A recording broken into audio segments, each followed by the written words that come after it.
Okay, lads, we spoke about it last night, just about how we can have our strength training, our speed training, okay, our pitch conditioning, but all of that is useless at an adult level if we don't get the basics right. Okay, so look, today is aimed at under 6s to under 12s, fundamental movement skills. Now the way it's going to work, there's 3 sections really. Okay, each of them feed into the next. Alright, so we have what's called rudimentary movement skills, fundamental movement skills, and then fundamental sports skills, which is really what we want to get onto. Okay, how these movement skills will impact on us as coaches and as players when they're playing the game. Right, so now most of the time when you see fundamental movement skills today, the FUN will be in capital letters, right? Because for us to get our point across to the kids, especially at this age, they have to get enjoyment and fun out of it. Okay? So it's going to require us to have a little bit of enthusiasm, alright? Difficult at 9:30 on a freezing cold Saturday morning, but and a huge part of that enthusiasm from our point of view, because look, we want to have a bit of fun over it as well, is organisation, right? Now you probably saw the ball alley outside there, there's cones all over the place. There's a couple of different things set up there, right? It's not a case that it would have to be set up like that every single time. I just have a selection of different things set up out there to give you a couple of ideas, right? But the more organised you can be coming down to a session, the easier it's going to be to handle the kids in the first place, but also the enjoyment factor for everyone is going to be a lot better. Okay, so we just made a couple of changes how today is going to run. We're going to get all the presentation side of it out of the way first. Okay, and then we'll go outside and do a block of work outside. Right? The first presentation, there's a lot of information in it. Now I'm not going to go through every single point. Okay, it's just a matter of introducing the information. All this stuff will be readily available for you to get your hands on, to read and go through and to have a look at it yourselves as well. But it's just to give you an idea of how we break it down. Now, all the information that I got is from one source, okay? It's from Sport New Zealand, right? The New Zealand and the Australian lads are fantastic at all this fundamental movement skills. They bring it into PE curriculum at primary level, feed it into secondary level, and it goes across sport in the countries in general. In Ireland, the different associations are brilliant at it, okay? So GA up the north specifically is fantastic, okay? Clubs and inter-county level are starting to get their act together now, thinking, right, we want to be challenging at inter-county level. How are we going to do that? We get them young, alright? Different sports associations. I haven't come across one for the FAI, but I would presume there's one there. The IRFU have a lot of information on it as well, okay? But the problem with all of that stuff, it's very theoretical. Okay, you're looking at stuff, they're throwing out fancy terminology and fancy words, whereas, in fairness to the New Zealand lads, they cut through all the bull and they get to what you want to know. How does this impact me as a coach and the players? And they have everything there for you. Okay? So, like I said, 3 different things that we're going to look at. Rudimentary movement skills, which we'll get through very quick. Fundamental movement skills and the fundamental sports skills. Okay? Now, what are rudimentary movement skills? Basically, they're the first form of movement. Okay? So, being able to control your head, rolling, sitting, okay, getting to standing, and then we have a little bit of locomotion where we're crawling and walking. Okay? So, babies, basically. Right? This is very important, okay? The manipulation, so fine motor skills and gross motor skills. So, gross motor skill would be using big limbs or your whole body to walk, to run, to stand. Your fine motor skills then are when you're starting to get a grasp, a reach, okay? So if a child comes to you or a player comes to you, the fine motor skills are a little bit off, that's going to have huge impact, especially in the game of hurling, right? I don't want to belittle football or anything, but with a bigger ball, sometimes they can get their hand around it in some way, shape or form and hold on to it. But if they can't get the grip right or the reach and the grasp right, they're going to struggle the whole way through. Now, this is a great picture, and I'm sure anyone who has kids or has been around kids, nieces, nephews, whatever, like, you'll see kids doing this the whole time. They'll go down to pick something up and they'll do an absolutely perfect squat. Right? So look, we can see the knees aren't going out over their toes, the feet are shoulder width apart, the back is nice and straight, there's no curve on the lower back, the weight is on top of the heels, there's no heels coming up. If I went to, I'd say 90% of senior players at club level and told them to do a squat and get their ass down to touch their heels, there'd be fellas crippled. They wouldn't be able to get down there in the first place. If they did get down there, they wouldn't be able to get back up. Okay? So, from a coaching point of view, we'd like to be able to get them straight into that, like, because they have the perfect form to not get injured.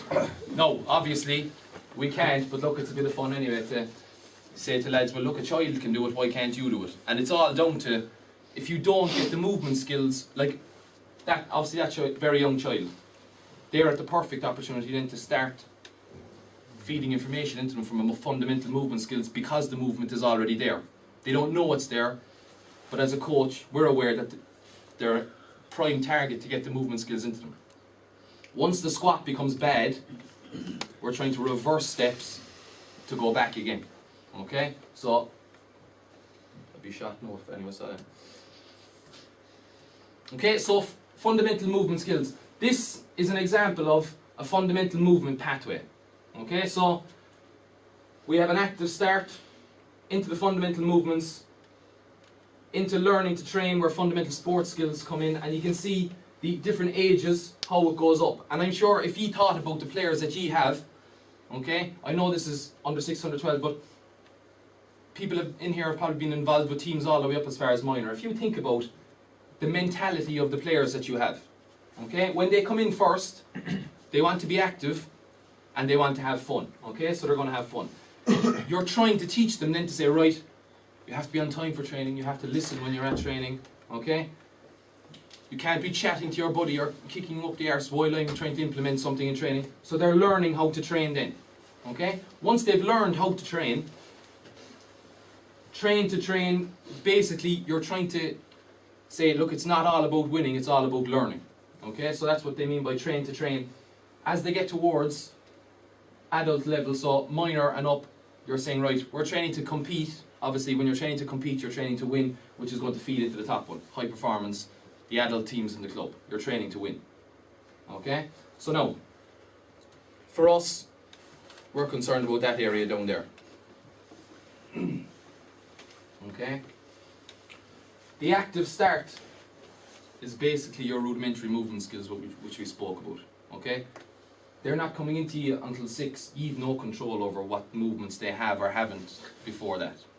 Okay, you'd be hoping that the squat that the baby was doing a while ago is still in there in some way, shape or form, so when they do come into you for the fundamentals, you have them where you want them and you can start implementing stuff with them straight away. Now, these are our fundamental movements, okay? And they're not individual entities. Now, we have them listed up here as individual entities, but if you think about kids that are outside, when you're training them, every one of those is linked, okay? So balance, walking, running, jumping, hopping, dodging and skipping. Now, I've kind of flipped them around, okay? So dodging will come last because dodging is getting more towards a sports skill rather than a fundamental movement, okay? No. I'm going to go through each one of these. Each one of them is going to be broken up. Okay? When you're doing stuff with kids, more often than not, all of these will be linked, or you might pick 2 or 3 of them that are going to be linked. If we're to be honest, it's not really going to be feasible to go out and do 10 or 15 minutes of walking with 6-year-olds. Okay?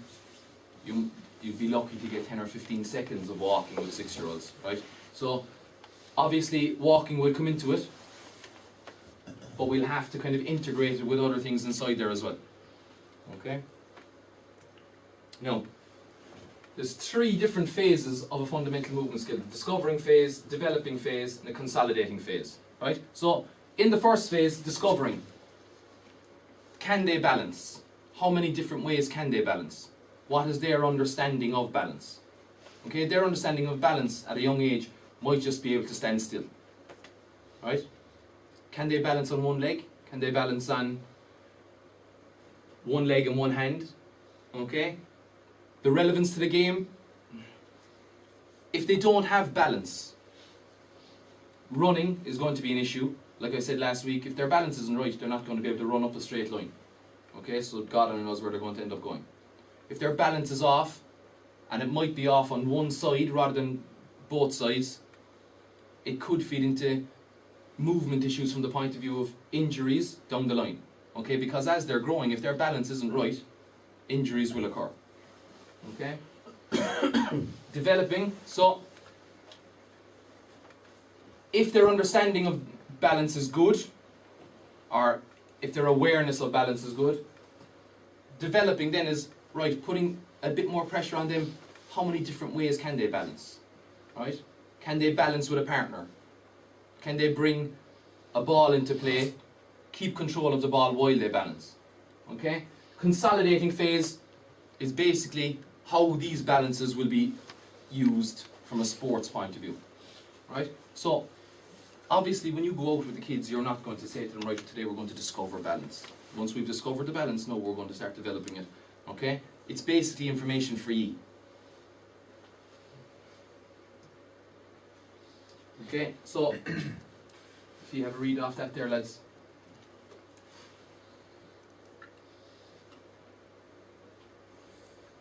Okay, so balance is attained when the centre of gravity is over a base of support. Okay.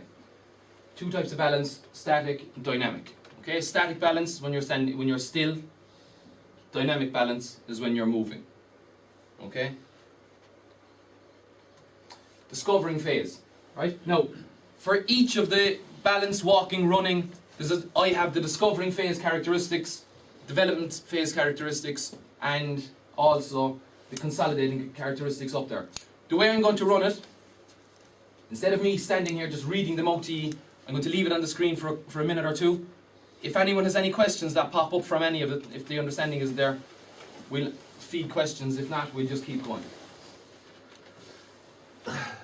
Okay, now these are just guidelines for ye to see where your kids are at from different fundamental movement skills point of view. So if you have planned to go out and do in your session, right, I'm going to combine skipping, hopping and balance. Balance will have to come into it if skipping and hopping, especially hopping, is in place. Then if you can have some characteristics that you're going to look out for in that session, you will know straight away what level your kids are at and where the work is needed.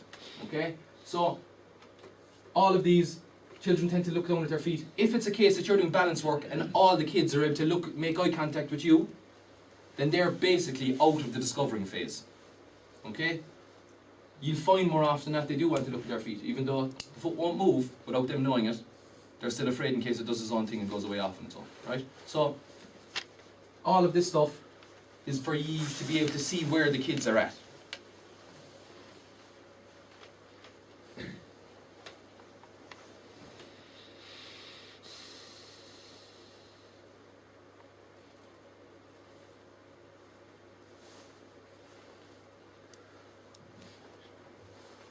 Okay, I think one that everyone would agree with would be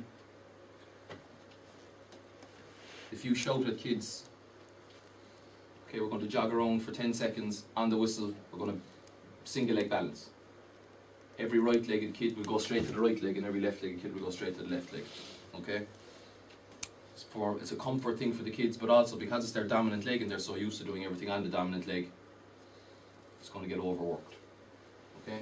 So it might be an idea that, right lads, we're going to jog around for 10 seconds, on the whistle, everyone to the left leg.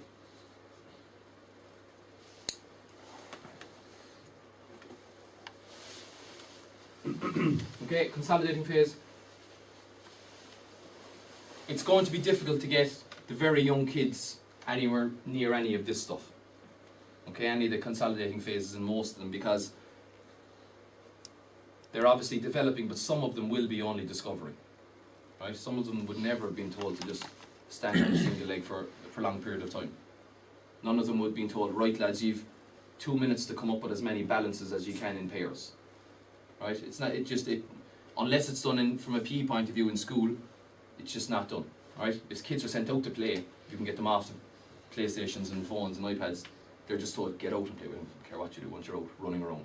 Okay, and it's predominantly built around running and just kicking the ball or something. Okay.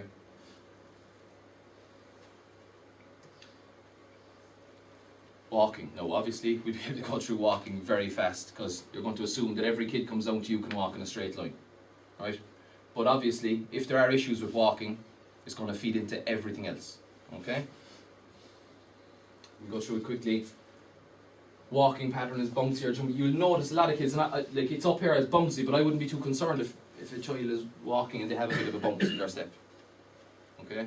More often than not, that kid is probably very fast, right? If they have a bit of a bounce in the step, it's just muscles are getting overdeveloped before their frame can take the bouncing into consideration, okay?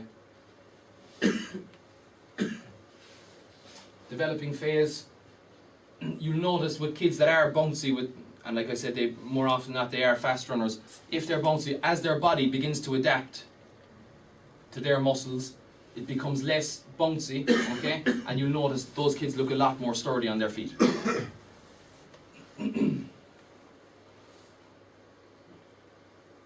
And the last phase on walking.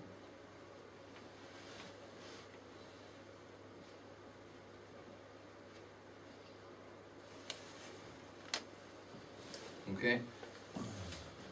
Running. Okay, the running is very like walking, except obviously there's a suspension where there's a period of time where both feet are suspended in the air, right?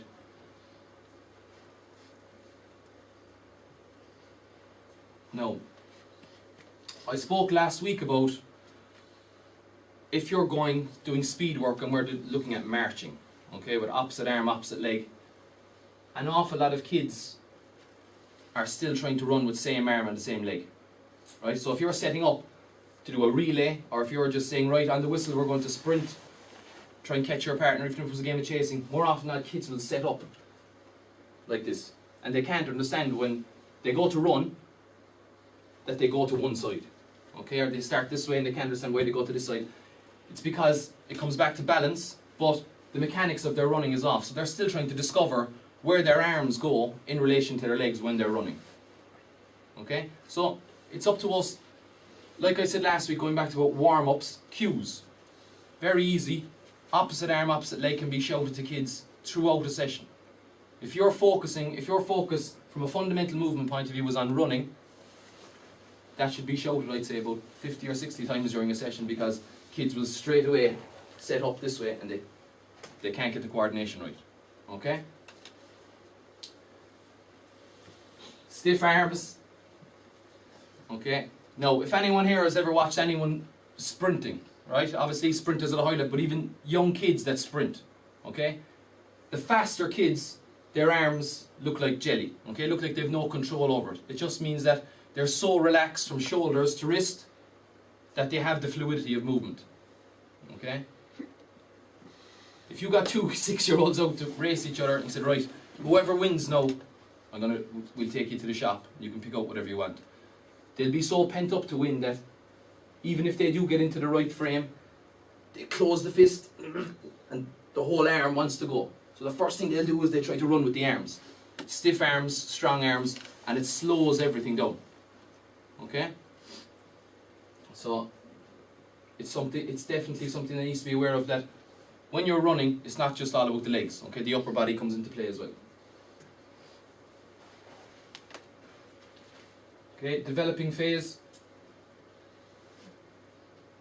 The third point is most important. What do they do with their back leg? Right? Most kids, when they go to run, the back leg will either be way back, because they think they have more of a push off, okay? And they can't understand then why it's taking them forever to get their back leg forward, right? First of all, they don't have the strength to go from so far back.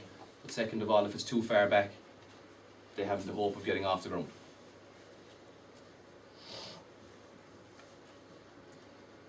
Consolidating phase. Okay. Now, especially with walking and running, if we push aside discovering, developing and consolidating for 1 minute, I would say everyone inside here would be able to identify kids with that have issues with running or walking immediately. Okay? We don't need to bracket them as saying, right, they're in a discovering phase, they're in a consolidating phase, he's still developing. everyone will see if there are issues straight away. Okay? Oh, it's not that evident when it comes to adults, but with kids, any issues that show up are very pronounced. Okay? Very pronounced. Okay? Fundamental movements. Now, jumping. This is crucial for the games that we want to play. Right? If we don't get the fundamentals of jumping right, it'll feed into everything, okay? Everything that we do. So jumping is transfer of weight from one or both feet to both feet. A jump can be divided into three parts: takeoff, flight and landing. Now, I have information for you as well, not up on the slides, but just as a side that I'm going to give to the lads, that it breaks it down even further, okay, about how do you take off, how do you land, okay, and what is happening when you're suspended in the air, okay, in the flight period. But for kids, if we can just get them to jump, we're not going to break it down into that much detail for them, okay? From our point of view as coaches, we might decide to do, as part of the warm-up, we're going to implement a few jumps, just to have a look, and the focus could be solely on how they take off. We won't be concerned about what happens in flight or what happens when landing, but just from the point of view of one particular session, you might decide, right, how are they going to take off? How are they going to get into position to take off? What's happening with their feet to get into position to take off?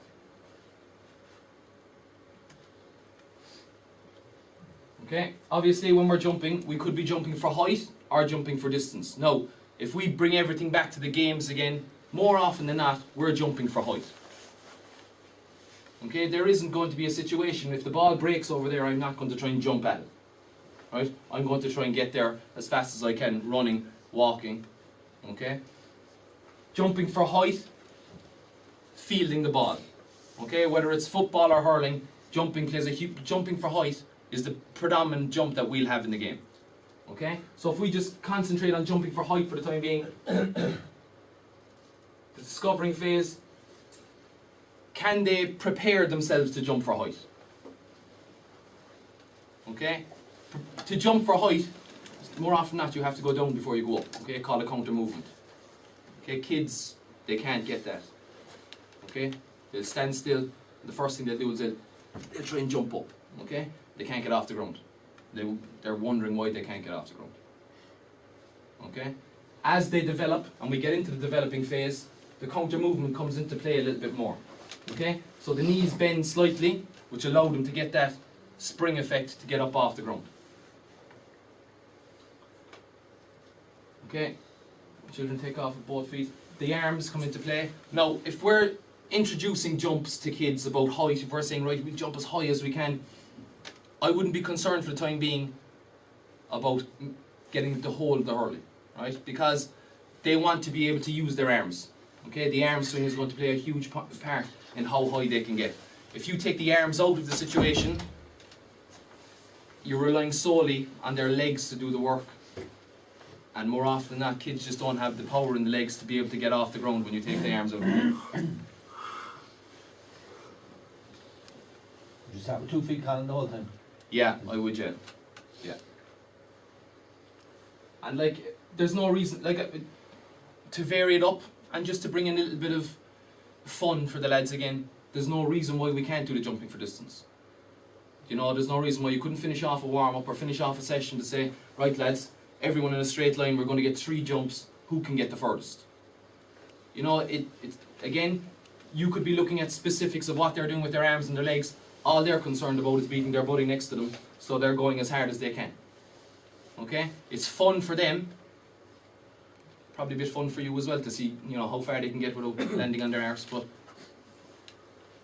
you're trying to develop as you go. So if you have the whole lot of them, you can move around and you can give little pointers as regards whether it's what they're doing with their head, what they're doing with their arms, or what they're doing with their feet.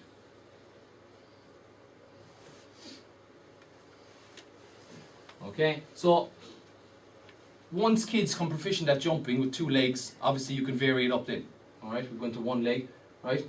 Backwards and forwards as well. Right? It's not always that in a game situation that you're going to be coming onto the ball, you might be backpedaling and you might have to jump then as well. Okay, so we need to bring in a little bit of coordination as well. Now, if anyone in here has ever just thrown a ball to a child and said, right, jump up and catch it, the first thing they do is when they jump up, they try and get more height by throwing their head back. Right? So, alright, I'm ready to catch. Right? Bang, they get the ball into the chin. Right? They haven't a clue where the ball is coming from. So, once they are in this consolidating phase, the head stays focused on the target. Okay? It might be stay focused on the wall, it might be focused on the target of a ball coming at them. Okay?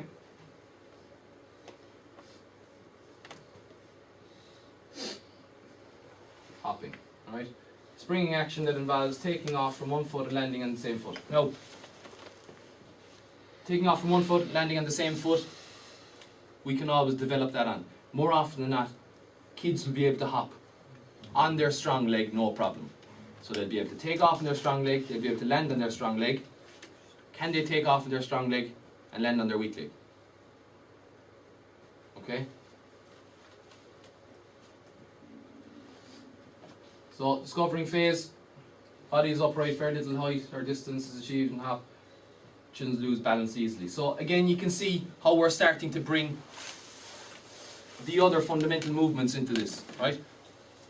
This will have an impact on jumping, or jumping will have an impact on hopping, but balance plays a huge issue when it comes to hopping, okay? If they can't do 3 or 4 hops in a row because their balance is poor, then we may need to just scale it back and start looking at balances again. Alright?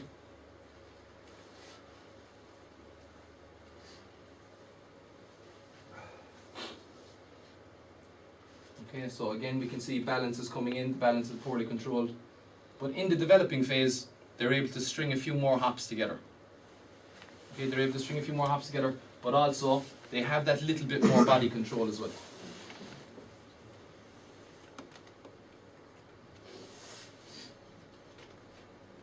Okay, and consolidating phase, same again, like I said about the running and walking, we'll be able to pick out straight away which lads have developed fast. Okay, the biggest issue from a hopping point of view is the balance, right? Can they hold the landing? Can they land comfortably and just bring their support leg back into play? Or is it a case that they need that support leg to make sure that they don't fall?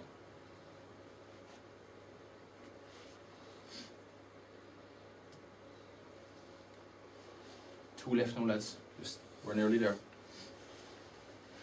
Right, skipping, combination of long step and a hop. Right, so look,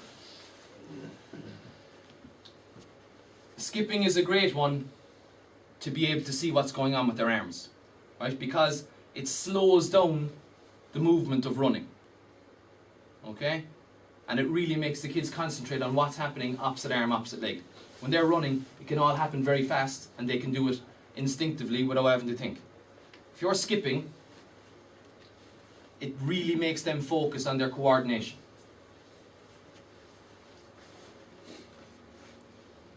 Okay, so we just go through these very quickly.